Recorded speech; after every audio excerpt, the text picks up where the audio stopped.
So I'm a little nervous being up here, but I'm glad you chose me. So that means your desire was stronger than your resistance. If your fear had been the most dominant, we would not have seen you. So your desire is more dominant than your fear. So the calling, you see what we're getting at? You're just always wanting to watch that balance.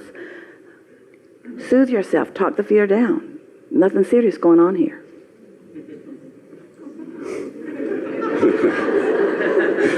Okay. So I've been working to create, quote unquote, the job of my dreams. I went back to graduate school and got a master's in astrophysics. And I've been trying to create this, something just where I love what I do, where I'm working with people that love what they do, where... So the job of your dreams, given what you've heard us talk about here, the job of your dreams keeps expanding, yes? Because you can't stall out. So it's open-ended. Yes. The ideas keep flowing. Yes. You get to dovetail with other brilliant people in a collaborative fashion where great ideas can really hatch. We can see why you'd call that the job of your dreams. We'd call it the most realistic thing that we've ever heard from anyone. Doesn't feel like a dream, it feels like a sure thing to us. But in the process, I can't see myself there. What I feel is, I feel anxious. Well, then don't try to force it, because if you try to see yourself there and can't, then you practice not being able to see yourself there. So you got to back off from it a little bit and be more general about it. So what can you see? Well, I can see the ideas. I mean, I can see the beauty. I'm fascinated by the beauty of the universe and what's possible. So here's the thing. Remember, step one, you already launched it. You don't have to do that again. You already identified what the job of your dreams is. Step one is done. So you don't have to go back and revisit that. So now, step three is what you got to do. Focusing on the beauty of the universe, is that easy for you? Oh. If that comes easy to you, then just do that. This is so fascinating. This is so amazing. This is so incredible. Look at the synchronicity of all of this. All you have to do is be in the receptive mode, and the job of your dreams will come into your experience. At the same time, I think of all things that I should be doing, sending resumes out, talking to people, networking, following up on things that I haven't followed up on. Have you been doing that? Huh? Have you been doing some of that? I've been doing some, but not as much. How's it working out? I feel stuck. There are those who say, if you throw enough mud on the wall, some of it will stick. And we say, yes, but it always makes a big mess. What you want to do is think about, why do you want this? That's what we'd like to hear from you. Why do you want this? Why do you want this job of your dreams? What is it about it that turns you on? It's hard to explain. It's just the energy of seeing things as they are. It's like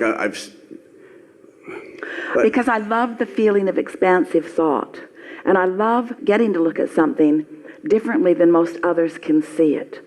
I love the mind expansion that is required in this. I love the free flowing of thought around it. I love the bigness of it. I love the massiveness of it. I love the wholeness of it. I love the perfection of it. I love the wonder of it. I love the amazement of it. I love the co-creative genius of it. I love the unknown of it. Yeah, and something else comes up. Yes? It's a connection. It's when you see these things, I don't know how to explain it, but when you see these things in the universe... Well, we do. It's what we're talking about. That's that alignment. That's what that alignment is. That's that feeling of seeing the world through the eyes of Source. Just catching glimpses of the way it all works, of the way creation happens. How do you think all of this came into being? Exactly in the same way that we're trying to help you get a car in your garage. Is exactly the same process. All of these planets spinning in their orbit in perfect proximity to each other, and beyond and beyond and beyond and beyond and beyond. All of that thought vibration that with attention to it became actualized, and with attention to it became actualized in a rhythm of perfection. Everything always working out to perfection, you see. It's no wonder that it's thrilling to you to gaze in the direction of that, to look upward and outward and onward. It's no wonder that that's thrilling to you, you see. And what feels bad to you is when you come back from all of that and try to figure out how to put a resume together. Well, it's because it's too soon for that. Let the wonder of all of that keep inspiring you. Let it build within you until what comes across in your resume, you'll be so turned in, tapped in, turned on, that what will come across is something that's so powerful that it will be undeniable. You'll present your credentials. You'll let them know that you had the stamina and the wherewithal to go to school and get the degree and learn what you needed to learn. You've got the basics. But it's not the basics that ever carry anyone to greatness. It's the alignment that carries someone to greatness. Now, maybe the basics are necessary. We really don't think that they are, but in your world, let's say that the basics are necessary and you've got those, and so now you've got the basics, but now you've got something far more. Look at the athletes out on the ball court. Look at them. They're equal height, most of them, in equal weight, and they've got equal muscle capacity. But what makes the difference between those that have that eye-hand coordination? What makes the difference between those that are inspired, those that are so tuned in that they can tell what somebody else is going to do, those that see the big picture, that are looking for broader view, that know exactly where they need to be and where they want to be in the rhythm of what's going on? In other words, it's far more than just the basics. They've gone into alignment. They're using the leverage of energy that creates worlds, and that's what's flowing through them, you see.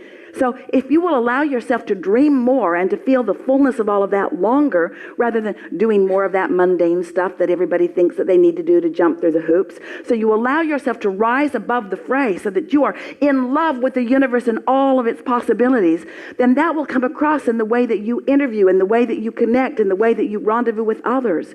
Possibilities. Science is so interesting. You know why it moves so slowly? Because everybody thinks everybody has to agree on everything. So you take the slowest minds and you drag them along with the fastest minds. Everybody has to agree, but it's always those that were thinking outside the box that figured everything out. Look at them all through history. Many of them were put in jail. They were so weird because they were not willing to follow. Well, those days are gone. Nobody's going to jail you. The worst thing that could happen to you is that they might misunderstand you, but they will revere you if you allow your mind to soar in the way that you have the potential of it soaring. So you've got the basics, you've got the credentials, you're in the game. Now let yourself dream into that place of feeling wonderful, and then the words that flow forth from you are, I was born for this. I've got this intuitive knowing. My mind takes me places that I've never been before. The idea of understanding this expanding universe, things occur to me. It is so exhilarating when you hook in with that broader perspective.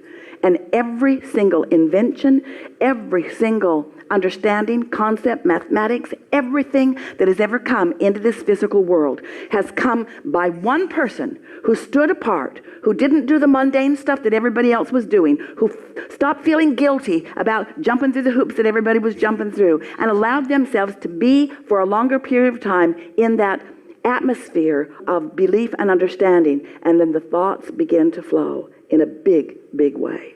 And you will never be happy under any other conditions. You got to go there. We always enjoy visiting with people who have called themselves creative. You all are, no matter what your endeavor. But those in music or those in art or those in science who have felt what it feels like. Those in sports, biggest population, who feel what it feels like to be in that zone.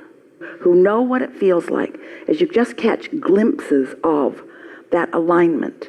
And in that aligned state, you turn your attention toward something of interest to you, and you see it open in a whole new understanding. And if you don't need to scamper and get confirmation from others who aren't there, who aren't in that receiving mode, that's why that calls you. You want to be in the receiving mode that nobody else has received. You want to be in the receiving mode that nobody else has received. You're not a regurgitator, you're a creator. Yeah. I have a question, though. Yeah. Well, we did get a little carried away.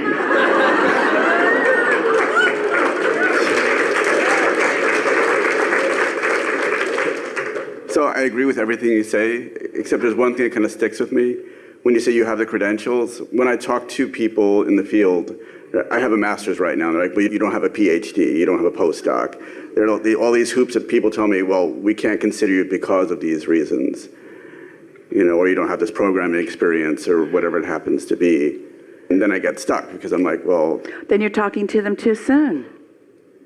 You're talking to them too soon. When you're in that state of alignment, You carry a credential with you, a vibrational credential.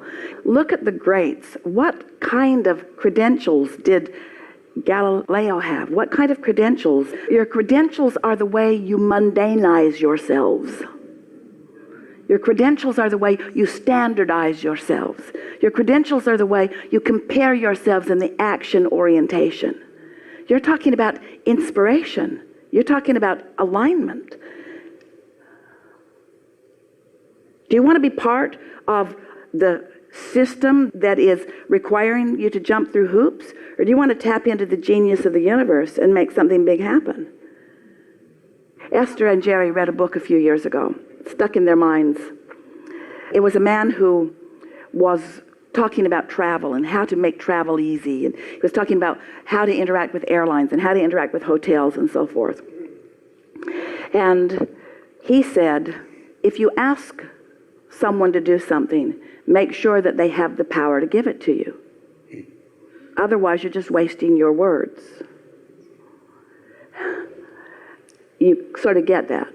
Ask somebody that has the power to make the water hotter in your room, and so on. Otherwise, it's just a waste of time. So we'd like to reflect that to you by saying, when you ask those who are willing to play in the world of mundaneness to give you your certificates, then you've sort of relegated yourself to a different game than you want to play in. And we think that's what's grinding at you. Because we don't believe that if you were a basketball player that you'd go and you'd say, I've never played, but I would like to play in the NBA, and expect to be able to play. But that's not what's going on here. You have far more vibrational credentials than you are giving yourself credit, and you're letting someone else that doesn't understand how to feel who you really are in relationship to what you really want. This is the thing that we're saying to all of you all of the time. You're looking for love in all the wrong places. You're looking for accreditation in all the wrong places. You're looking for it from other humans who cannot give it to you. Go to your source, and your source will give it to you. You're looking for confidence. You're looking for clarity. You're looking for stamina. You're looking for vitality. You're looking for genius. You're looking for information. You're not going to find it there with them. They're moving paper clips around. That's their job.